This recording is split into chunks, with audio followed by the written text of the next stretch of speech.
ကဲအားလုံးပဲမင်္ဂလာပါ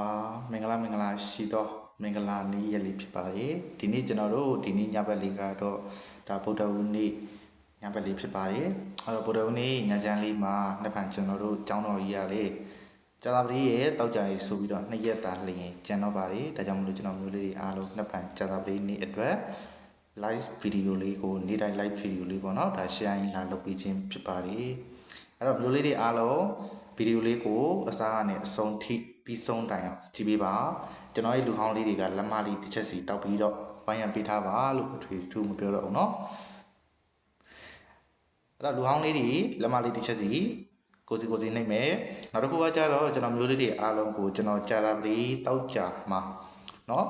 free သမားလေးတွေအတွက်ကိုဂေပေါက်เนาะဂေပေါက်လဲပေးခဲ့မယ်ဒီနေ့ညဗီဒီယိုလေးမှာတစ်ခါလေးဂေပေါက်ရောနှစ်ပန်ကြာတာလေးနေ့အတွက်နေ့တိုက်ကောကိုပါကျွန်တော်တပါးလေးပြီးခဲ့မှာဖြစ်တဲ့အတွက်ကြောင့်မလို့ကျွန်တော်မျိုးလေးတွေအားလုံးကြားတဲ့မျိုးလေးတွေကတယောက်ချင်းစီเนาะcomment လေးမှန်ပြီးခဲ့ပါနောက်တစ်ခုကကျတော့နောက်သားလေးတွေမြင်အောင်အတွက်ပေါ့เนาะနောက်ဒီဗီဒီယိုလေးကိုကျွန်တော်ရဲ့ဗီဒီယိုကို like share နေတဲ့အမျိုးလေးတွေမြင်အောင်အတွက်เนาะကြားတဲ့လူလေးတွေကတယောက်တစ်ချက်စီเนาะအမျိုးတို့ comment လေးတွေမှန်ပြီးခဲ့ပါနောက်တစ်ခုကကျတော့ကျွန်တော်မျိုးလေးတွေအားလုံးလူဟောင်းလေးတွေလက်မလေးတွေကိုစီတစ်ချက်စီလေးနှိပ်ပြီးခဲ့ပါလို့ကျွန်တော်အနေနဲ့ကကျွန်တော်ရဲ့နေ့တိုင်းလေးကိုမပြောခင်မှာရှေးဦးစွာအရင်စောเนาะပြောလိုက်ခြင်းဖြစ်ပါလေအဲ့တော့မျိုးလေးတွေအားလုံးဒီနေ့ကျွန်တော်တို့ဗုဒ္ဓဟူးနေ့เนาะဒီနေ့ဗုဒ္ဓဟူးနေ့မှာကျွန်တော်ညာတော့ပြောခဲ့တဲ့ဗီဒီယို like ကလေးမှာဘာပြောခဲ့လဲဆိုတော့ကျွန်တော်မျိုးလေးတွေအားလုံးဒီရနေမှာလဲကျွန်တော်လာမေးကြတယ်เนาะ Viber တွေရော Telegram တွေရောเนาะလာမေးနေကြတယ်ကျွန်တော်တို့ပတိုင်းလို့ကျွန်တော်က free ပတ်တီးနှလုံးတင်ပင်ပေးတယ်เนาะ free ပတ်တီးဗုဒ္ဓဟူးမကျော်သူများဒီတစ်လုံးနဲ့တင်နေတဲ့အချိန်မှာကျွန်တော်ဗုဒ္ဓဟူးမကျော်နှလုံးတင်နေပေးတယ်အဲ့တော့ဗုဒ္ဓဟူးမကျော်နှလုံးက9ပတ်တီးနဲ့4ပတ်တီးဗုဒ္ဓဟူးမကျော်ဘူးเนาะအဲ့တော့ဘယ်ကောင်ကစောမလဲဘယ်ကောင်ကနည်းနည်းလေးနောက်ကျလဲဒါလေးပဲရှိတာเนาะအဲ့တော့မျိုးလေးတွေအားလုံးပတိုင်းလို့မထွက်မရှိထွက်ပါတယ်အဲ့တော့ဒီနေ့မှလေကျွန်တော်မျိုးလေးတွေအားလုံးဒီနေ့เนาะဒီနေ့ညနေပိုင်းဗုဒ္ဓဟူးနေ့ညနေပိုင်းမှာဗုဒ္ဓဟူးမကျော်ပတ်တီ4ပတ်တီเนาะ3ပတ်တီတစ်လုံးထပ်ပြီးတော့ထွက်ပါပြီအဲ့တော့မျိုးလေးတွေအားလုံးပတ်တီလိုက်နေတော့ပတ်တီကစားနေတော့မျိုးလေးတွေအားလုံးเนาะထွက်သွားပြီဖြစ်တဲ့အတွက်ကြောင့်မို့လို့ပတ်တီသမားလေးတွေနားပါမယ်ကျွန်တော်ပတ်တီကိုနှလုံးတောင်ထုတ်ပြီးတယ်เนาะဒီတစ်ပတ်မှနေမဟုတ်ဘူးအရင်ဟိုးအရှိပတ်တွေကเนาะကျွန်တော်အစင်လာမပြက်เนาะရိုးရမပြက်ပတ်တီ9ပတ်တီ4ပတ်တီเนาะအခု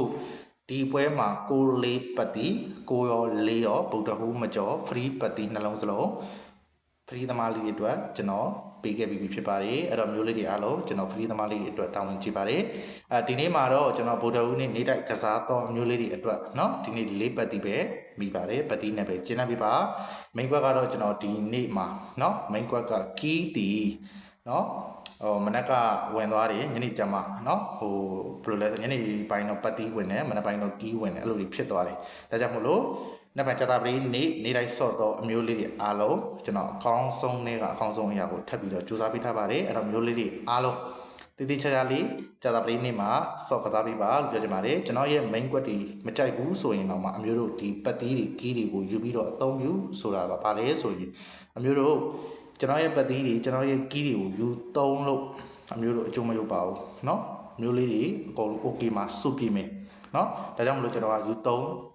စေချင်တာဖြစ်ပါတယ်အဲ့တော့မျိုးလေးတွေအားလုံးเนาะကိုယ့်ရဲ့ကံဉာဏ်ဝိရိယလေးနဲ့ဆိုင်သေးတယ်အဓိကကတော့ဗာလဲဆိုတော့လောင်စာဖြစ်တဲ့အတွက်ကြောင့်မလို့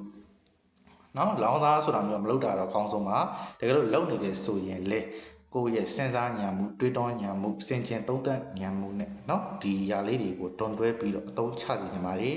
เนาะဆရာကြီးလို့တာမဟုတ်ဘူးเนาะဒါမျိုးလေးတွေအတွက်စေတနာနဲ့ကျွန်တော်ပြောခြင်းဖြစ်ပါတယ်ဟုတ်ပြီเนาะအဲ့တော့မျိုးလေးတွေအားလုံးဒီနေ့ဗုဒ္ဓဟူးနေ့เนาะနေကုန်မှာကျွန်တော်မျိုးလေးတွေအားလုံးကျွန်တော်ရဲ့မပြောက်ပတ်တီ4ပတ်တီเนาะဒါဗုဒ္ဓဟူးကျော်အာမခံထားတဲ့ပတ်တီတစ်လုံး free ပေးခဲ့တဲ့ညကလည်းကျွန်တော်ပြောခဲ့တယ်เนาะညကလည်း4တစ်လုံး4ပတ်တီဒီဗုဒ္ဓဟူးနေ့မှာအရန်ကိုအားတာတယ်เนาะအဲ့တော့မျိုးလေးတွေအားလုံးရမယ်လို့ကျွန်တော်ကတော့ညွှန်နေပါတယ်ပတ်တီသမားလေးတွေအတွက်မင်္ဂလာပါလို့ဟုတ်ပြီเนาะအဲ့တော့ပတ်တီသမားလေးတွေဒီနေ့မှာကျွန်တော်တပတ်စာပေးတဲ့ဗုဒ္ဓဟူးမကျော်ပတ်တီနှလုံးမှာ9ပတ်တီရော4ပတ်တီရောထွက်ပြီးဖြစ်တဲ့အတွက်ကြောင့်မလို့9 4ပတ်တီနှလုံးစလုံးထွက်ပါပြီဗုဒ္ဓဟူးမကျော်နှလုံးစလုံးပေးတာဖြစ်ပါတယ်အဲ့တော့ဗုဒ္ဓဟူးမကျော်ထွက်ပြီးဖြစ်တဲ့အတွက်ကြောင့်မလို့ကျွန်တော်မျိုးလေးတွေအားလုံး9နဲ့4နဲ့ကိုเนาะထည့်ပြီးတော့စဉ်းစားကြရမလို့တော့သူရဲ့ သူ့ရဲ့နော်လမ်းစဉ်ပြီးသွားပြီနော်သူ့ရဲ့လမ်းစဉ်ပြီးသွားပြီဖြစ်တဲ့ကြောင့်မလို့မျိုးလေးတွေကအဲ့ပါကြာတာပြီးရဲ့တောက်ကြရေးမှာဘာလုပ်ရမလဲဆိုတာကိုကျွန်တော်တစ်ချက် share လုပ်ပေးခဲ့ပါမယ်ဟုတ်ပြီနော်အဲ့တော့ကျွန်တော်မျိုးလေးရဲ့အားလုံးဗီဒီယိုလေးကိုပြီးဆုံးတိုင်အောင်အထိအစနဲ့အဆုံးထိလိုက်ပါကြည့်ပေးဖို့ကျွန်တော်အနေနဲ့အထူးမိတာရက်ခံကြပါတယ်မျိုးလေးတွေအားလုံးလူဟောင်းလေးတွေလက်မလေးတွေတစ်ချက်စီကိုစီနှိပ်ပေးခဲ့ပါကျွန်တော်ပြောမယ်အရာလေးတွေကိုအမျိုးလေးတွေတစ်ချက်စီမှန်ပြီးကြမှာဘာလို့လဲဆိုတော့နောက်မှရှာနေတဲ့လူဟောင်းလေးတွေနော်လူတစ်လေးတွေသူတို့ရဲ့အတွက်မြင်အောင်အတွက်ဖြစ်ပါတယ်အဲ့တော့နောက်လူနောင်သားလေးတွေမြင်အောင်အတွက်လည်းအမျိုးတို့ကတယောက်တစ်ချက် recommend လေးတွေမှတ်ပြီးတော့နော်ကျွန်တော်ပြောခဲ့တဲ့အရာလေးတွေကို recommend လေးတွေမှတ်ပြီးတော့လက်မလေးတစ်ချက်စီကိုစီတောက်ပေးခဲ့ပါလို့ကျွန်တော်မြင်အနေနဲ့ပြောချင်ပါတယ်နော်စကားကြီးလောလို့မဖြစ်ဘူးစကားကြီးလောမှားသွားလိမ့်မယ်နော်အဲ့တော့မျိုးလေးတွေအားလုံးကျွန်တော်တို့နှစ်မှကြာသာပင်းနေတိုက်ကိုမသွားခင်မှာနော်တပတ်စာအချုပ်မှာဘာတွေကြံနေသလဲဆိုတော့ရွှေညီကိုတစ်ကြိမ်ဟုတ်ပြီနော်ရွှေညီကိုတစ်ပွဲလာပေးအောင်မယ်နောက်တစ်ခုကဘာလဲဆိုတော့၄ break 9 break နော်ဒါတပတ်စာ break မထွက်သေးဘူးနော်တပတ်စာကတ်ဒီမှာတာဝန်ကျေတဲ့လောက်ကြီးကျေနေပြီနော် break သမားတွေ break လိုက်နေတော့ break ကစားနေတော့ကျွန်တော်မျိုးလေးအားလုံး၄ break က9 break ကကြံနေတယ်နော်၄ 9 break ကြံနေတယ်နောက်တစ်ခုကရွှေညီကိုတစ်ချိန်လာပေးအောင်မယ်ဖြစ်တဲ့အတွက်ကြောင့်မလို့မျိုးလေးတွေအားလုံးကြံရက်မှာ၄ break ပဲကိုင်9 break ၄ 9 break ပဲကိုင်နော်၄ 9 break အတွဲကိုပဲကိုင်ရွှေညီကိုပဲကိုင်နော်ကြိုက်တဲ့ဟာကိုကိုင်ပြီးတော့ကစားပါနော်မဖြစ်မနေတာတော့အမြဲတစ်ချိန်တော့ရအောင်ပါလို့ကျွန်တော်အနေနဲ့အထူးပြောချင်ပါတယ်နော်အဲ့တော့တီးတန့်အနေနဲ့ကြာသပတေးတောက်ကြအတွက်ဂဲပေါက်ကျွန်တော်ပြောပေးခဲ့မယ်နော်ဂဲပေါက်လေးကျွန်တော်တခါတည်းဒီ live video လေးမှာ share ရင်းလုပ်ပေးခဲ့မယ်ဗီဒီယိုလေးဖြစ်တဲ့အတွက်ကြောင့်မလို့ကျွန်တော်အတူချုပ်လေးပဲပြောသားမယ်နော်ဟိုစကားရိုက်နေမှများတော့ဗီဒီယိုအနေနဲ့ဒါပဲကျွန်တော်ကိုကြည့်ပေးဖို့လေနော်အတူပြောချင်ပါတယ်အမျိုးလေးတွေအားလုံးဒီနေ့ကြာသပတေးနေ့ဒီနေ့ဗုဒ္ဓဦးနေ့ပေါ့နော် sorry နော်ဒီနေ့ဗုဒ္ဓဦးနေ့ရောက်တာနော်ဒီနေ့ဗုဒ္ဓဦးနေ့နှစ်ဖက်မှာကြာသပတေးနေ့ကိုရောက်မှာနော်အဲ့တော့ဒီနေ့ဗုဒ္ဓဦးနေ့မှာကျွန်တော်မျိုးတွေအားလုံးညကလည်းကျွန်တော် free ပေးခဲ့တယ်လေးပတ်တီထီမီခွေအမျိုးတွေအားလုံးစင်ပြီးမယ်လို့ထင်ပါတယ်ဘာလို့လဲဆိုတော့နော်လေးတလုံးသည်ဗုဒ္ဓဦးမကြော်ဘူးလေးတလုံးသည်ဗုဒ္ဓဦးနေ့မှာမဖြစ်မနေနော်ထွက်ရအောင်မယ်နော်ညဗီဒီယို live တွေမှာလည်းကျွန်တော်ပြောခဲ့ဘူးတယ်အဲ့တော့ပြောခဲ့ဘူးတယ်ဆိုတာထက်အရင် live တွေထဲမှာလည်းကျွန်တော်တပတ်စာစိန်ကက်တွေ share လုပ်ပေးတဲ့နေ့တွေတလင်းလာအင်္ဂါတွေကကိုရောလေးရောကိုကြိုက်တဲ့ကောင်နန်ကြားထောက်ပြီးတော့ live နော်သူများတွေပတ်တီးတစ်လုံးကိုပေါက်ပေးနဲ့3000ခွဲ4000ခေါ်ပြီးတော့ရောင်းစားနေတဲ့အချိန်မှာကျွန်တော် free ပတ်တီးနှလုံးစလုံးကိုအခမဲ့ပေးတယ်အဲ့တော့မျိုးလေးအားလုံးစေတနာနဲ့ပေးတယ်နော်အလကားပေးတဲ့ပန်းနေလေမှုပါလေတန်ဖိုးထားတဲ့ရင်ပြောတာပါနော်ဒါကတော့မျိုးလေးတွေနဲ့ဟိုဘယ်လိုလဲဆိုတော့အမျိုးတို့သုံးတဲ့အပေါ်ပဲမူတည်တယ်နော်အမျိုးတို့ဘယ်လိုချင့်ချိန်ပြီးတော့ဘယ်လိုမျိုးကစားလဲနော်ဒါကတော့မျိုးတို့ပေါ်ပဲမူတည်ပါတယ်ကျွန်တော်အနေနဲ့ကတော့ဒါအကောင်းဆုံးနဲ့အကောင်းဆုံးအရာတွေကိုတစ်ပတ်share ရင်းလုပ်ပေးဖို့ပဲကျွန်တော်မှာရှိပါတယ်ဟုတ်ပြီနော်အဲ့တော့ကျွန်တော်တို့နှစ်ဖက်မှာကျောင်းတော်ကြီးကကြာတာပရိရဲ့တောက်ကြရ2ရက်ပဲကျန်တော့တယ်အဲ့တော့ဒီ2ရက်မှာကျွန်တော်မျိုးလေးတွေအားလုံး okay မှာစုပြဖို့အတွက်ကျွန်တော် gay box လေးပေးခဲ့မယ်အဲ့ဒီ gay box ကဘာဖြစ်မလဲဆိုတော့အမျိုးလေးတွေအားလုံးဟုတ်ပြီနော်တော်တော်များများကတော့ဒီရန်နေမှာကျွန်တော်ရဲ့ Viber တွေမှာရော Telegram တွေမှာရောအများဆုံးမေးတယ်နော်အဲ့ဒါရပါလဲဆိုတော့ကြံရက်မှာ gay box ပတ်တီလေးတွေတောင်းကြတယ်နော် gay box လက်ဆောင်အခွေတောင်းနေအခွေတောင်းတဲ့သူနဲ့ break တောင်းတဲ့သူနဲ့ဟုတ်လားနော်မျိုးစုံပါရောနော်ဒါပေမဲ့ကျွန်တော်ဒီမှာတော့ free ပေးခဲ့မှာတော့ကြာသပတေးတောက်ကြမှာနော်ကြာသပတေးတောက်ကြမှာမဖြစ်မနေကြာရမယ်ပတ်တီအတွဲကိုပေးခဲ့ချင်ပါတယ်ဒါတော့ခရတာသမီးတွေအားလုံးနော် okay မှာစုပြကြပါစေနော်ဒါကတော့ဘယ်လိုလဲဆိုတော့အမျိုးလေးတွေအားလုံးကြာသပတေးတောက်ကြဆိုရင်နော်ကျွန်တော်တို့ရဲ့ရက်ကျွန်တော်တို့ရဲ့နေလို့ကျွန်တော်ရှေ့တုန်းကဗီဒီယိုတွေမှာလည်းပြောခဲ့ပူပါတယ်နော်အပတိုင်းလို့လေကြာသပတေးတောက်ကြမှာအမျိုးလေးတွေအားလုံးကိုဒိုင်းစီကနေမွေးထုတ်နိုင်အောင်အမျက်ပိုက်နိုင်အောင်လို့ကျွန်တော်အကောင်းဆုံးနဲ့အကောင်းဆုံးအရာလေးကို share ရင်းလုပ်ပေးနေစေဖြစ်ပါတယ်အဲ့တော့ကျွန်တော်တို့ဒီနေ့မျော်နေနေတော့နှစ်ဖန်ကြာသပတေးနေ့ကျောင်းတော်ကြီးတို့ရောက်ရှိလို့လာပြီးဖြစ်တဲ့အတွက်ကြောင့်နှစ်ဖန်ကြာသပတေးနေ့နေကုန်မှာအားကောင်းနေတဲ့အရာလေးတွေပြောပေးမယ်အဲ့ဒီအားကောင်းနေတဲ့နေ့တိုင်းလေးတွေမပြောခင်မှာနော်အရင်ဆုံးဂေပေါက်လေးအရင်ဆုံးပြောချင်ပါတယ်အဲ့ဒီဂေပေါက်ကဘာဖြစ်မလဲဆိုတော့ကျွန်တော်မျိုးလေးတွေအားလုံး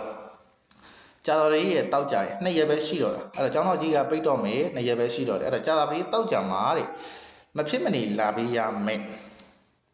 နော်မဖြစ်မနေလာပေးရမယ်ကျွန်တော်မျိုးလေးတွေအားလုံးပတ်တီးလုံးမိုင်အတွဲတီ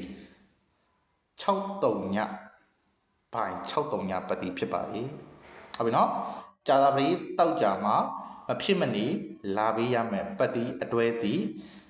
63ညချိန်63ညပိုင်း63ညပတ်တိအတွဲဖြစ်ပါလေနော်အဲ့တော့6နဲ့3ညနေကကြာတာပတိတောက်ကြမှာဂေပေါင်းအနေနဲ့မဖြစ်မနေလာပေးရပါဦးမယ်တစ်ချိန်ဆင်းပေးရပါဦးမယ်ဒါတော့ခဏရသားသမီးတွေအကုန်လုံးအတွက်ကျွန်တော်ဒါ free share လုပ်ပေးခြင်းဖြစ်ပါတယ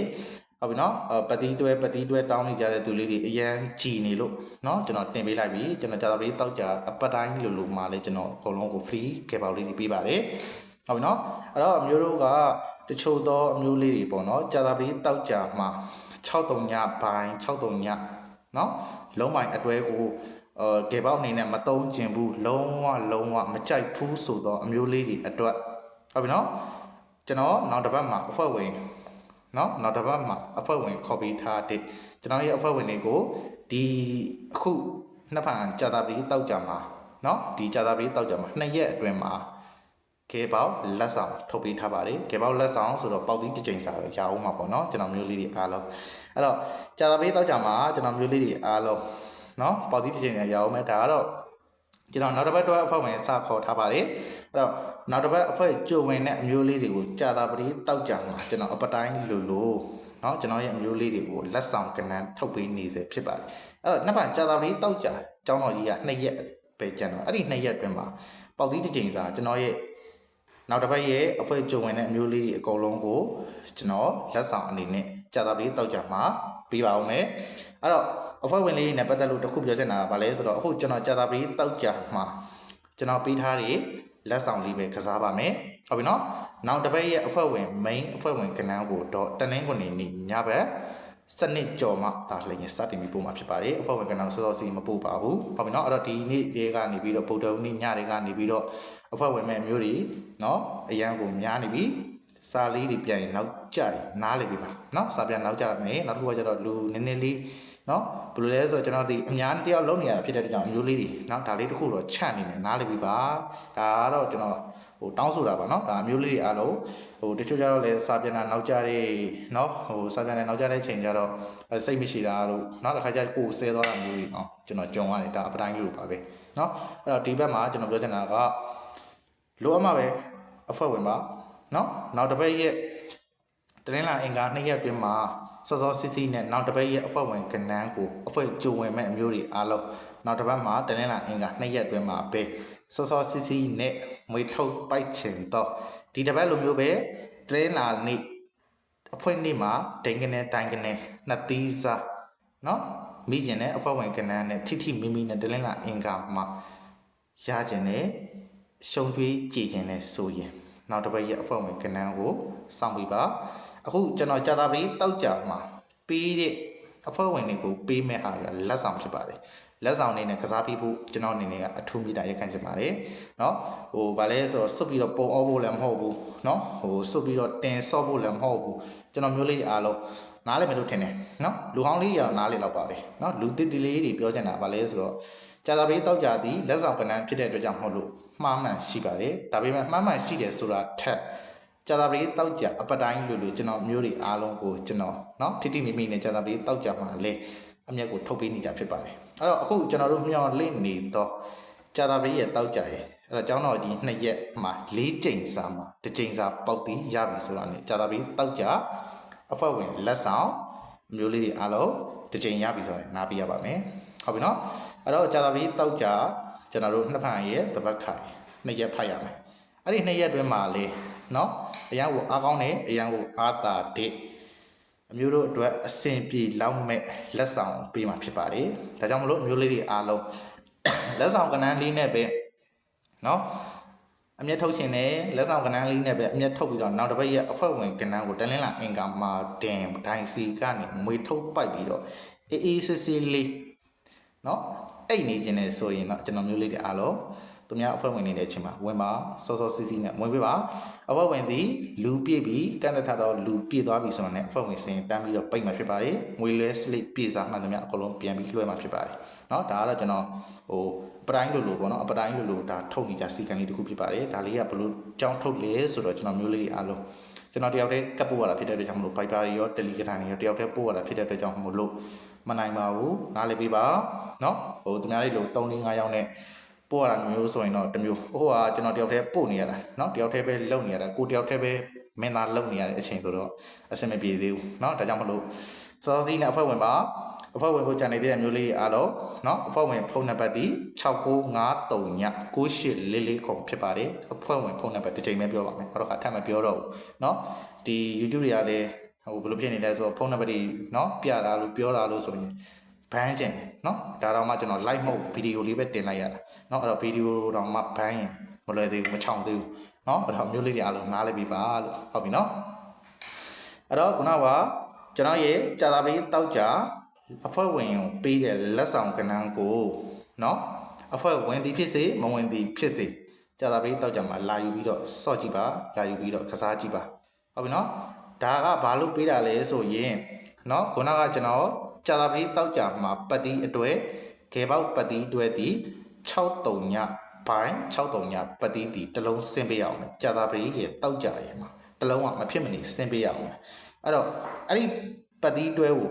မတုံးကျင်တော့အမျိုးလေးတွေအတွက်ရည်ရွယ်ပြီးတော့ကျွန်တော်ရဲ့အဖွဲ့ဝင်တွေကိုပေးတဲ့အဖွဲ့ဝင်တွေကိုလက်ဆောင်ပေးတဲ့လက်ဆောင်ကဏ္ဍကိုမှားမှန်လက်ခံနိုင်တယ်ဆိုရင် free လာယူပြီးဆော့လို့ရတယ်เนาะဒါအဖွဲ့ဝင်မှပေးတာလားမဟုတ်ပါဘူးเนาะအဖွဲ့ဝင်သည်ဖြစ်စေမဝင်သည်ဖြစ်စေအကုန်လုံးကိုကျွန်တော် free ပေးမှာဖြစ်ပါတယ်ဘာလို့လဲဆိုတော့ဒီကြာသာပတိတောက်ကြသည်လက်ဆောင်ကဏ္ဍဖြစ်တဲ့အတွက်ကြောင့်မလို့ကျွန်တော်အကုန်လုံးကို free ပဲပို့မှာဖြစ်ပါတယ်ဟုတ်ပြီเนาะအဖွဲ့ဝင်နဲ့သူရောအဖွဲ့မဝင်နဲ့သူရောအကုန်လုံးပို့ပေးပါပါဟုတ်ပြီเนาะအဲ့တော့မျိုးလေးတွေအားလုံးကျွန်တော်ရဲ့ကြာသာပတိတောက်ကြအဖွဲ့ဝင်လက်ဆောင်ကဏ္ဍကိုကြာသာပတိတောက်ကြမှာလာပြီးတော့ယူပြီးတော့စော့ကြပါတယ်ဆိုရင်เนาะ Viber ကိုလာပြီးတော့ကျွန်တော်ရဲ့ခုနဖုန်းနံပါတ်လေးကိုဟိုင်းပြီးပါကျွန်တော်ခဏနေလည်းပင်လေးထောက်ပြီးခဲ့ပါမယ်အဲ့ဒီဖုန်းနံပါတ်ကိုเนาะဟိုင်းပြီးတော့လာယူလို့ရပါတယ်เนาะလုံးဝငါတို့ကတော့မယူတော့ဘူးเนาะဟိုလက်ဆောင်ကဏ္ဍကိုလည်းမယူချင်ဘူးမစော့ချင်ဘူးဆိုရင်အခုကျွန်တော်ကြာသာပတိတောက်ကြမှာ free ပတ်တီတွေကေပေါက်63ညတစ်လုံးပြီးခဲ့ပြီเนาะအဲ့ဒါကိုကိုရန်ရှိတယ်လို့မျိုးလေးအတုံးချပြီးတော့မျိုးလေးတွေအားလုံးထိမိခွေတချိန်စာပုံတီးရအောင်လုပ်ပါလို့ပြောချင်ပါတယ်ဟုတ်ပြီเนาะအဲ့တော့မျိုးလေးတွေအားလုံးနေတိုက်စောတဲ့အမျိုးလေးတွေကလည်းနေတိုက်ကိုပဲစော့ပါတကယ်လို့ကြာသာပတိတောက်ကြနေတိုက်ကိုမစော့ကျင်ပါဘူးဆိုတော့မျိုးလေးတွေအားလုံးနီလန်နှစ်ခုရှိတယ်အဲ့ဒါကဘာဖြစ်မလဲဆိုတော့နီလန်နှစ်ခုပြောပြလိုက်ပြီเนาะကြာသာပတိတောက်ကြရဲ့ဂေပေါက်ပတ်တီးဖြစ်တဲ့63ညလုံးပိုင်ကိုကင်ပြီးတော့ကိုတိုင်းပဲကြာသာပတိတောက်ကြမှာကေပေါင်းနဲ့အမျက်ထုတ်မလားဒါမှမဟုတ်ဘူးဆိုရင်ကျွန်တော်အဖွဲ့ဝင်တွေကိုပေးတဲ့အဖွဲ့ဝင်လက်ဆောင်ကဏ္ဍကိုကြာသာပတိတောက်ကြမှာအဖွဲ့ဝင်တွေကိုပေးတဲ့အဖွဲ့ဝင်လက်ဆောင်ကဏ္ဍကိုလာယူစော့ပြီးတော့အမျက်ထုတ်ချင်လားနီလာနှစ်ခုနဲ့ကျက်တယ်လို့စုပ်ဖြတ်ပြီးတော့ကြာသာပတိတောက်ကြမှာကစားပြီးပါ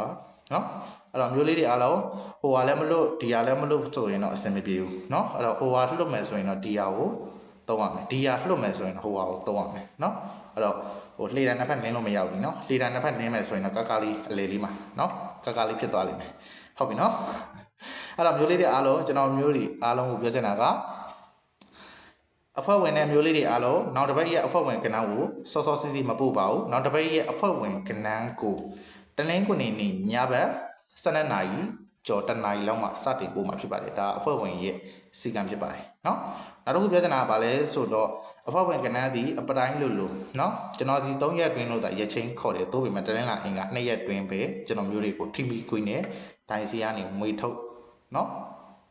အမျက်ကြံအောင်လို့เนาะအမျက်ကြံအောင်ပွေတစီထုတ်ပေးနေတာဖြစ်ပါတယ်အဲ့တော့မျိုးလေးတွေအားလုံးကျွန်တော်ဒီအပြောသမားမဟုတ်ပါဘူးလက်တွေ့ပဲပြတတ်တဲ့သူတွေဖြစ်တဲ့အတွက်ကြောင့်မလို့အပြောတွေထက်လက်တွေ့ကိုပဲကျွန်တော်ဒီပို့ပြီးသဘောကျပါတယ်เนาะအဲ့တော့မျိုးလေးတွေအားလုံးအမျိုးတိုင်းမျိုးတို့ဘလို့ပဲရှုံးခဲ့ဘယ်ဆရာကြောင့်ဘလို့ပဲရှုံးเนาะအဲ့ဒါကြီးထားခဲ့ပါကျွန်တော်စီရောက်လာပြီဆိုရင်ကျွန်တော်ရဲ့အဖွဲ့ဝင်လေးတွေကိုတလင်းလာအင်္ဂါအပတိုင်းလို့2ရက်အတွင်းမှာเนาะထိမိမိနဲ့ဒိုင်စီကနေမွေထုတ်နိုင်အောင်ကျွန်တော်အပတိုင်းလုပ်ပေးနေတာဖြစ်ပါတယ်ဒီနေ့ချိန်ကြီးကျွန်တော်မျိုးလေးတွေအားလုံးဒိုင်စီကနေပြီးတော့အမျက်ထုတ်နေစေဖြစ်ပါတယ်เนาะအဲ့တော့ခုမှမြင်တဲ့လူတီလေးတွေတခုပြောချင်တာကဘာလဲဆိုတော့မင်းရဲ့ဆရာကြီးလားမင်းဒီလောက်တော့ပိုင်နေလားမင်းမင်းထိုးပါလားเนาะအဲ့လိုမျိုးဆိုရင်တော့လုံးဝကိုယ့်ကိုလည်းအယုံကြည်မရှိဘူးဆိုရင်တော့မလာပါနဲ့ဘာလဲဆိုရင်ဒီလောကမှာเนาะဟိုဘသူမှအပိုင်ရဆိုမရှိဘူးเนาะဘသူမှအပိုင်ရဆိုမရှိဘူးကျွန်တော်ဒီ ဆရာကြီးတောက်တော့မဟုတ်ဒါပေမဲ့ဆရာကြီးနော်တရားမဟုတ်ပြီမဲ့ဆရာကြီးတွေလိုမျိုးတေချာရေးရခိုင်လုံမှုရှိတဲ့အရာတစ်ခုကိုအပတိုင်းလိုလုတ်ပေးနိုင်တဲ့အရေးချင်းရှိပါတယ်ဒါပါလဲဆိုကို recommend ပေးတာပါနော်ဟိုဘယ်သူမှ recommend မပေးကို recommend ပေးတယ်ဘာလို့လဲဆိုတော့ကျွန်တော်မျိုးတွေလူဟောင်းတွေဆိုတာအတီးဆုံးမှာနော်ဟိုဘလိုတွေရခဲ့ကြလဲเนาะတပတ်ကိုဘလိုတွေမွေထုတ်ခဲ့လဲဘလိုတွေအမြင့်ကြံနေဆိုတော့ဒါကျွန်တော်ရဲ့လူဟောင်းလေးအတီးဆုံးဖြစ်တဲ့အတွက်ကြောင့်မလို့ကျွန်တော်အထွေထူးမရှင်းပြချင်တော့เนาะဒါပါလဲဆိုတော့လက်တွဲကြည့်ရင်သိလိမ့်မယ်เนาะနောက်တစ်ပတ်ကိုအဖွဲ့ကြုံဝင်တဲ့မျိုးလေးတွေအားလုံးအဖွဲ့ဝင်လက်ဆောင်ကဏ္ဍပို့ပါတယ်နောက်တစ်ပတ်အဖွဲ့မဝင်တဲ့အမျိုးတွေအားလုံးကိုလည်းအဖွဲ့ဝင်ကဏ္ဍပို့ပေးပါတယ်เนาะဘာလို့လဲဆိုတော့တီးကြလက်ဆောင်သည်အဖွဲ့ဝင်သည်ဖြစ်စေနောက်တစ်ပတ်ကိုအဖွဲ့ဝင်သည်ဖြစ်စေမဝင်သည်ဖြစ်စေအကောလုံးကို free ပို့မှာဖြစ်ပါတယ်เนาะအဲ့တော့မျိုးလေးတွေအားလုံးကျွန်တော်ခုနပြောတဲ့နီလန်တစ်ခုကိုကြိုက်နေတဲ့နီလန်တစ်ခုကိုယူပြီးတော့အသုံးပြုစေချင်ပါတယ်ကြာတပီးတောက်ကြအကြောင်းတော့2ရက်ပဲရှိတော့တယ်လေเนาะအဲ့2ရက်ပဲရှိတော့တယ်ဖြစ်တဲ့အတွက်ကြောင့်မလို့မျိုးလေးတွေအားလုံးဘယ်လိုမျိုးအသုံးချမလဲစဉ်းစားတွေးခေါ်ပြီးတော့ဝက်ကန်ကြိုးစုံနေတယ်เนาะလာခဲ့ပါဟုတ်ပြီเนาะကျွန်တော်ကတော့ဘယ်သူပဲလာเนาะကြာတပီးတောက်ကြမောင်လေးငါတို့တော့အဖွဲမဝင်နိုင်လို့เนาะမာကြီးတို့ကိုကြီးတို့ကိုเนาะလက်ဆောင်ကဏ္ဍလေးပေးပါလားပေးတယ်เนาะပေါက်ပြီးလက်မတောင်းဗာလဲဆိုတော့ဒီကြာသပတေးတောက်ကြသည်เนาะကျွန်တော်ရောင်းစားအောင်လေเนาะအဲ့လောက်ထိ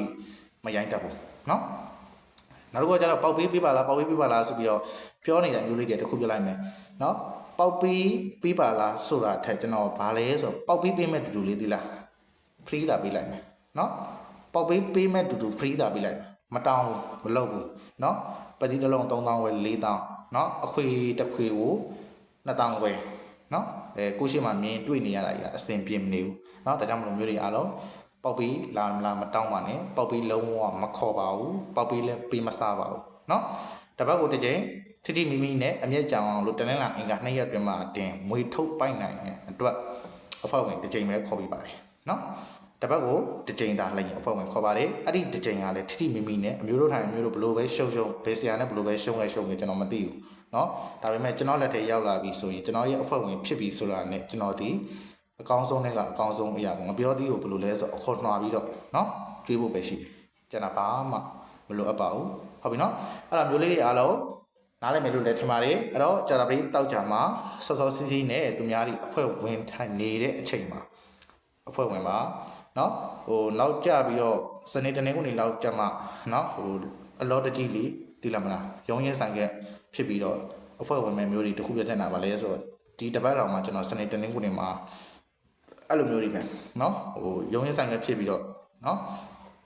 သူများကြီးကြာတာပြေးတောက်ကြမှာဝင်နေပြီသူတို့ကစနေတနေ့ကနေမှာအသေးအံနေဝင်ကြเนาะအဲ့ဒီအချိန်ကျတော့ဒီကလူကပြည့်နေပြီလူကပြည့်နေကတ္တရာပိုးရတဲ့အချိန်လေးနဲ့ကပ်ပိုးတာတွေနောက်ကျမှာစိုးတာတွေနဲ့เนาะအဲ့ဒါကြီးကြောင့်ကျွန်တော်ကစောပိတ်လိုက်တယ်စောပိတ်လိုက်တဲ့အချိန်ကျတော့ကျွန်တော်မျိုးတွေအားလုံးကကျွန်တော်ကိုเนาะဒီကောင်ကခြေတာလားလို့ဟုတ်လားဒီကောင်ကဘာကောင်မလို့တော့လို့အဲ့လိုတွေအပြောခံတာတွေရှိပါတယ်ဒါကြောင့်မလို့မျိုးလေးတွေအားလုံးကျွန်တော်ကတယောက်တည်းကပ်ပိုးရတာဖြစ်တဲ့အတွက်ကြောင့်မလို့နားလေးပါစောစီးနဲ့အဖွဲ့ဝင်ကိုပိတ်မှာဖြစ်ပါတယ်ဟုတ်ပြီเนาะအဲ့တော့သူများတွေဝင်နေတဲ့အချိန်မှာကြာတာပြီးတောက်ကြမှာဝင်ထားရရင်အကောင်းဆုံးပါပဲကြာတာပြီးတောက်ကြတော့ဒါမျိုးတို့เนาะဒါလှည့်မကြည့်တဲ့ကွက်တီနောက်တစ်ပတ်အဖွဲ့ဝင်ကဏ္ဍတွေတင်းလင်းလာအင်္ဂါမှာเนาะမဖြစ်မနေထွက်မယ်တနေ့ကနေညဘက်စောနဲ့တန်းပြီးတော့အဖွဲ့ဝင်ကဏ္ဍအောင်เนาะတန်းပို့ပြီးသားပဲเนาะဒါကဘာလဲဆိုတော့အဖွဲ့ကြုံဝင်ဖို့ကျွန်တော်เนาะအဖွဲ့ကိုကဝင်မယ်လို့မှန်းထားတယ်ဝင်မယ်လို့ရည်ရွယ်ထားတယ်ဆိုကြိုဝင်ပါเนาะစနေတနေ့ကနေလောက်ကြရင်တော့ကျွန်တော်မပြောတတ်ဘူးစနေတနေ့ကနေကြရင်เนาะတိတဲ့အတိုင်းပဲအခုကြာတာပြီးတောက်ကြတော့မှဗုဒ္ဓဦးဒီနေ့ညတွေကနေပြီးเนาะအဖွဲ့ဝင်တဲ့သူတွေကတော်တော်လေးเนาะအရင်ဘက်ကလူတွေရောအခုဘက်ကလူတွေရောဆိုရင်တော်တော်များနေပြီเนาะဒါကြောင့်မလို့မျိုးတွေအားလုံးเนาะကြာတာပြီးတောက်ကြမှာတော့အဖွဲ့စောစောစီးကြုံဝင်တော့အကောင်းဆုံးပါစနေတန်လုံးနေလောက်မှဆိုရင်တော့ကျွန်တော်အာမမခံပါဘူးเนาะစနေတန်လုံးနေလောက်ကြရင်တော့เนาะဘယ်လိုလဲဆိုတော့လူပြည့်သွားပြီဆိုတော့ကျွန်တော်လက်မခံတော့ဘူးငွေလဲစလစ်ပါပြန်ပြီးတော့ပို့တာဖြစ်တဲ့အတွက်ကြောင့်မလို့เนาะနားလည်ပြီပါเนาะဒီချိုမျိုးလေးတွေအားလုံးเนาะဟိုဒီဘက်လဲကျွန်တော်စိတ်ဆိုးတာတွေလည်းခံရပါတယ်เนาะဒီတစ်ပတ်မှာအဲ့လိုမျိုးတွေအပြောတာတွေပြောဆိုတာတွေလည်းခံရတယ်เนาะဒီမာနကြီးရတာခြေရလားဒီကောင်ဘာကောင်မလို့တော့ဟုတ်လားမင်းစီမှာမဝင်ရတယ်ဘာမှမရှိဘူးတခြားဆရာကြီးအများကြီးပဲเนาะဟုတ်ပါတယ်အများကြီးပါပဲဒီလောကเนาะအများကြီးပဲဒါပေမဲ့လူတယောက်နဲ့တယောက်နဲ့မတူနိုင်ဘူးเนาะကဏ္ဍပေးပုံကြီးလည်းမတူနိုင်ဘူးเนาะအဖွဲ့ဝင်ကိုဘယ်လိုအမြင့်ကြံလုပ်ပေးနိုင်မလဲเนาะဘယ်သူစီမှာပဲအဖွဲ့ဝင်အဓိကစဉ်းစားရမှာပါ အဖွဲ့ဝင်ဆိုတာကသူများထက်ကိုဒီအမြင့်ရခြင်းအဖွဲ့ဝင်ကဏ္ဍကိုနော်အဖွဲ့ဝင်ကြီးပြီးတော့စော့တာဒါကြောင့်မလို့မျိုးတွေအားလုံးဘုသူစီမှာပဲအဖွဲ့ဝင်တေချာရေးရာရှိတဲ့နော်ဆရာတယောက်အမြဲတမ်းလက်ကင်ထားပြီးပါလို့ကျွန်တော်ကတော့အထွေတူမပြောတော့ဘဲနဲ့ဒီတိုင်းလေးပဲနော်ပြောလိုက်ခြင်းဖြစ်ပါတယ်နော်တေချာလေးလက်ကင်ထားပါဟုတ်ပြီနော်ကိုလက်တွဲနေကြကိုနဲ့အစဉ်ပြေနေကြကိုနဲ့ကန်လိုက်တယ်ကိုနဲ့လေအကျိုးပေးတယ်နော်ဘယ်သူမဆိုနော်ဟိုအများကြီးပါဒီလောကနော်ကြိုက်တဲ့ဆရာစီမှာဝင်လို့ရတယ်ပဲနော်အဲ့တော့မျိုးလေးတွေအားလုံးကိုတိုင်းကစဉ်းစားတွေးခေါ်သုံးသပ်ပြီးပြီဆိုကမှဝင်ပါနော်ဒါကျွန်တော်တယောက်လည်းရှိတာမဟုတ်အများကြီးပဲလေဒီလောကနော်ဒူရီဆရာကြီးအများကြီးပဲကျွန်တော်တက်တော်တက်ဆရာကြီးလည်းအများကြီးရှိနိုင်တာပဲနော်အဲ့တော့မျိုးလေးတွေအားလုံးကျွန်တော်ပြောပြီးပြီနော်ကြာတာပရိတောက်ကြမှာအဖွဲ့ကျိုးဝင်လေးကိုအတွက်ကဘယ်လိုလဲဆိုတော့ easy ပဲเนาะစနေတန်လုံးနေကြမှာရုံရင်းဆိုင်ခဲ့ဖြစ်ပြီးတော့အဖွဲ့မဝင်နဲ့เนาะအဲ့ဒီစနေတန်လုံးနေကြရင်ဘာမှမသိသေးဘူးเนาะစနေတန်လုံးနေကြရင်ဟိုလူပြေးသွားတဲ့အချိန်နဲ့ပါလဲဆိုရင်မရဘူးဆိုကြပြေးစားပြန်ပြီးတော့လွှဲမှာဖြစ်ပါတယ်เนาะထပ်ပြီးတော့လက်မခံပါဘူးနောက်တစ်ခုကဘာလဲဆိုတော့ဟိုမွေရပြီးတော့အတပြာရပြီးတော့ဆိုပြီးတော့เนาะအဲ့လိုမျိုးလုပ်တဲ့ဟိုလူထဲမှာလည်းကျွန်တော်မပါဘူးเนาะဒါကြောင့်မလို့မျိုးလေးတွေအားလုံးအဲ့ဒါဒီတစ်ခုတော့နားလည်ပြီးပါနော်လုံးဝမနိုင်လို့ပါကပ်ဖို့တော့ကျွန်တော်တယောက်တည်းမဟုတ်လို့ပါနော်နမိုးသားဆိုရင်လည်းကျွန်တော်လက်ခံပြီးပါတယ်နော်အဲ့တော့အမျိုးလေးတွေအားလုံးနားလည်မလို့ထင်ပါတယ်အဲ့တော့ကြာတာပရိတောက်ကြမှာအဖွဲ့ဝင်လက်ဆောင်ကဏ္ဍကိုဒီည12နာရီကျွန်တော်နဲ့အဖွဲ့ဝင်တွေရောနော်ဖရီသမားတွေရောမိသူတဦးတယောက်မှမကြံကျွန်တော်ရဲ့အဖွဲ့ဝင်တွေကိုပေးတဲ့လက်ဆောင်ကဏ္ဍကိုလာယူပြီးတော့ဆော့လို့ရပါတယ်သို့မဟုတ်ကျွန်တော်မျိုးတွေကိုအခုပေးခဲ့တဲ့ဂေပေါက်ကြာတာပရိတောက်ကြ free ပတ်တီ63ညလုံးပိုင်ကိုကင်ပြီးတော့အကျွေးကြအောင်လုပ်လို့လည်းရပါတယ်เนาะနီလန်နှစ်ခုရှိပါတယ်နီလန်နှစ်ခုချပေးခဲ့ပါပြီအဲ့တော့အမျိုးတို့63ညလုံးပိုင်ပတ်တီချင်းကိုကြာတာပရိတောက်ကြခေပေါက်အနေနဲ့တုံးပြီးတော့အမျက်ထုတ်မလားကျွန်တော်စီကနေပြီးတော့ကျွန်တော်ရဲ့အဖွဲ့ဝင်တွေကိုပေးတဲ့ကြာတာပရိတောက်ကြရဲ့လက်ဆောင်ကဏ္ဍနဲ့ယူပြီးတော့ဟုတ်လားတေးကြမှာရှုံးတွေးကြည့်အမျက်ထုတ်ချင်လားကြိုက်တာရွေးပြီးတော့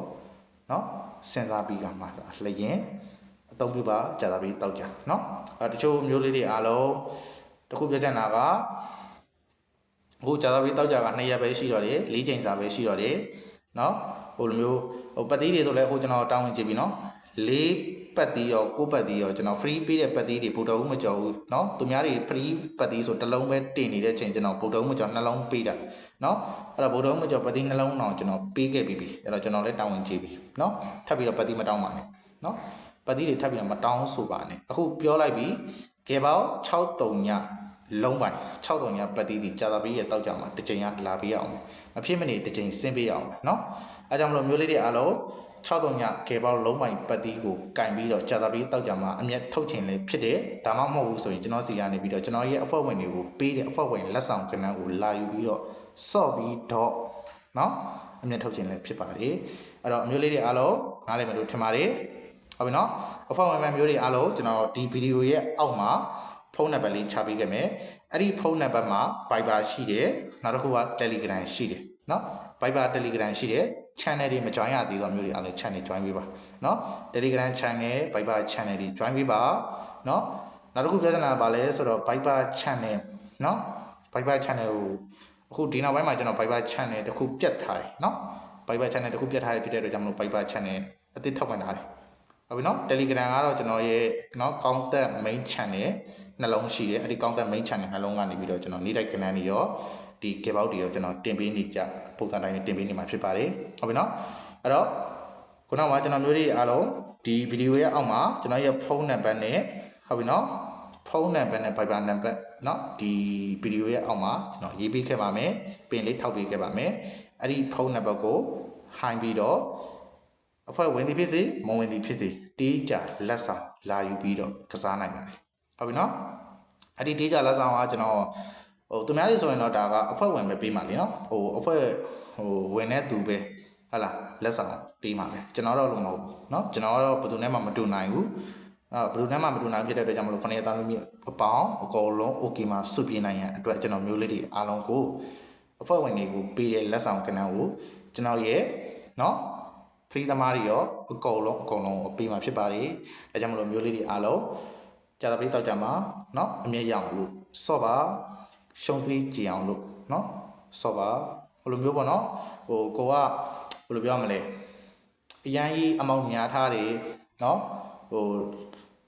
ရေလိုက်လွဲနေလို့ပေါ့เนาะရေလိုက်လွဲနေလို့ရှုံးနေတော့အမျိုးတွေအတွက်ကဘာလဲဆိုရင်အကောင်းဆုံးရည်ရွယ်ခြင်းတစ်ခုက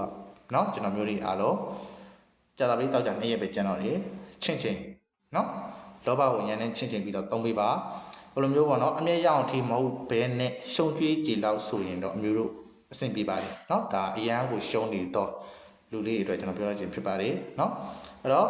နေတိုက်သမားလေးတွေကတော့နေတိုက်ပဲเนาะကြာသပတေးနေ့နေတိုက်ဆော့မယ်ဆိုရင်ကြာသပတေးနေ့နေတိုက်ကိုဆော့သွားဟုတ်ပြီเนาะနေတိုက်သမားလေးတွေကတော့နေတိုက်ကိုကစားမယ်ဟုတ်ပြီเนาะလက်ဆောင်သမားလေးတွေရောလက်ဆောင်ကစားမယ်မရောပါနဲ့เนาะအဲ့တော့အများကြီးရောပြီးတော့ရောတော့ရင်မချနဲ့ဟုတ်ပြီเนาะအဲ့တော့မျိုးလေးတွေအားလုံးနှစ်ပတ်ကြာသပတေးနေ့အတွက်နေတိုက်လေးကျွန်တော်ခေါ်ပြီးခဲ့ပါမယ်နေတိုက်လေးကျွန်တော်ခေါ်ပြီးပြီဆိုတာနဲ့ဒီဗီဒီယိုလေးကိုအစုံတက်ခွင့်ပြုပါလို့ပြောချင်ပါတယ်အဲ့တော့မျိုးလေးအားလုံးနှစ်ပတ်မှာကြာသပတေးနေ့အတွက်အရန်ကိုအားကောင်းနေတော့လုံးပိုင်ပတ်တီးတီကြာသပတေးနေ့အတွက်9-3ညပိုင်း9-3ညချိန်9-3ညပတ်တီးဖြစ်ပါတယ်ရမနော်နောက်မှကြာသပတေးနေ့နေကုန်းမှာအရန်ကိုအားကောင်းနေတဲ့အာတာနေတဲ့လုံးပိုင်ပတ်တီးတီ9-3ညချိန်9-3ညပိုင်း9-3ညပတ်တီးဖြစ်ပါတယ်အဲ့တော့မျိုးလေးရဲ့အားလုံး9နဲ့ပတ်သက်လို့ main တင်ထိုးရမယ်၄ကွက်ခေါ်ပြီးခဲ့ပါမယ်9နဲ့ပတ်သက်လို့ main တင်ထိုးရမယ်၄ကွက်တီ9-1-5-6 9-2-5 ခုဖြစ်ပါတယ်9နဲ့ပတ်သက်လို့ main ၄ကွက်9-1-5-6 9-2-5 ခုဖြစ်ပါတယ်3ညနဲ့ပတ်သက်လို့ main ၄ကွက်ထုတ်ပေးမယ်เนาะ3ညနဲ့ပတ်သက်လို့ main ၄ကွက်ခေါ်ပြီး3ည1 3ည6 3ည2 3ညခု3ညနဲ့ပတ်သက်လို့ main ၄ကွက်ထပ်ပြောမယ်3ည1 3ည6 3ည2 3ညခု9 3ညချင်းကို16နှစ်ခုကတ်မယ်16နှစ်ခုအပြီးခွေမယ်ကြာသပတေးနေ့နေတိုက်သမားတွေအတွက်ကြာသပတေးနေ့မှာပေါက်တီးတစ်ချိန်စာယူမယ်ဟုတ်ပြီနော်ရမယ်နော်အဲ့တော့မျိုးတွေအားလုံးစဉ်းစားဖို့နှစ်ဖက်မှာက9-3ညချိန်9-3ညလုံးပိုင်9-3ညပတိတီးကြခေပေါက်လက်ဆောင်ပတိရကြတော့6-3ညတတွေရတစ်လုံးအစင်းမယ်ဆိုတော့3ညကထပ်နေပြီနော်ငါဝိုင်းလေးပဲလာမလားနှစ်ဖက်မှာနော်စဉ်းစားစရာလေးတွေပါနော်ဒါလေးကဘယ်လိုလဲဆိုတော့3သက်ကြည့်ပေါ့နော်ကိုယ်တိုင်လေးလေးလာ3သက်ဟုတ်ပြီနော်အဲ့တော့မျိုးလေးအားလုံးရမယ်ထင်ပါတယ်ကြာသပတေးနေ့မနေ့ညမှာ okay မှာစုပြပါစေခင်ဗျာမင်္ဂလာရှိတော့နှစ်ဖက်မှာလေကျွန်တော်ရဲ့အဖွဲ့ဝင်လေးတွေနဲ့အတူတူ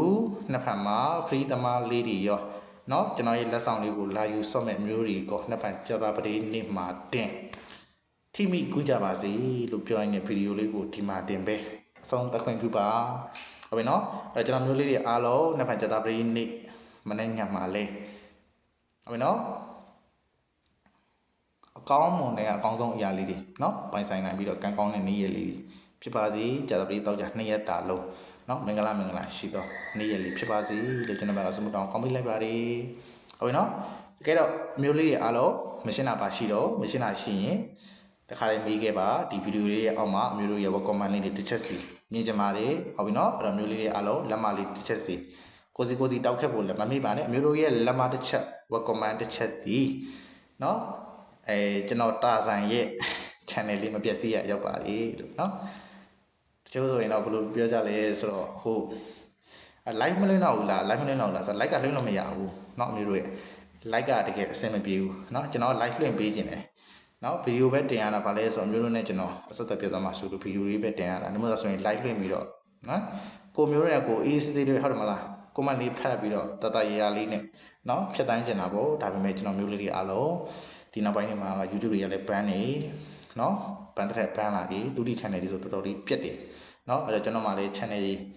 ထပ်ပြီးတော့အပြတ်မခံနိုင်တော့เนาะ channel တွေလည်းဟိုတစ်လုံးပြီးတစ်လုံးပြတ်မယ်ဆိုရင်တော့ကျွန်တော်လည်းမလွယ်တော့မချောင်းတော့เนาะအဲ့တော့မျိုးလေးတွေအားလုံးနားလည်ပြီပါလို့เนาะအဲ့တော့ကျွန်တော်မျိုးလေးအားလုံးဗီဒီယိုလေးပဲတင်ပေးလိုက်ပါတယ်အဲ့တော့ဒီဗီဒီယိုလေးကိုလည်းเนาะဟိုကျွန်တော်ဗီဒီယိုလေးတင်တဲ့ချိန်ထဲမှာလည်းပြီးစောအောင်ထိကြည့်ပေးစီနေပါတယ်မျိုးလေးတွေအားလုံးအတွက်ဖြစ်ပါတယ်ဟုတ်ပြီနော်အဲ့တော့ကျွန်တော်မျိုးလေးတွေအားလုံးနှစ်ဖက်မှာကြာသပတေးနေ့မှာလဲရွှေထုံးငွေထုံးတွေပိုက်ပြီးတော့2သီးစား3သီးစားတွေမိပြီးတော့မင်္ဂလာရှိတော့မင်္ဂလာနေ့ရက်လေးကိုအားလုံးနဲ့အတူတူကျွန်တော်ဖွဲ့ဝင်လေးတွေရောထိမိခွေးပြီးတော့ဖြတ်တန်းနိုင်တော့နေ့ရက်လေးတည်းဖြစ်ပါစေလို့ကျွန်တော်စမတာတောင်းနဲ့ဒီဗီဒီယိုလေးကိုဒီ ဒီမှာနေအဆုံးသတ်ပါရီတတပါ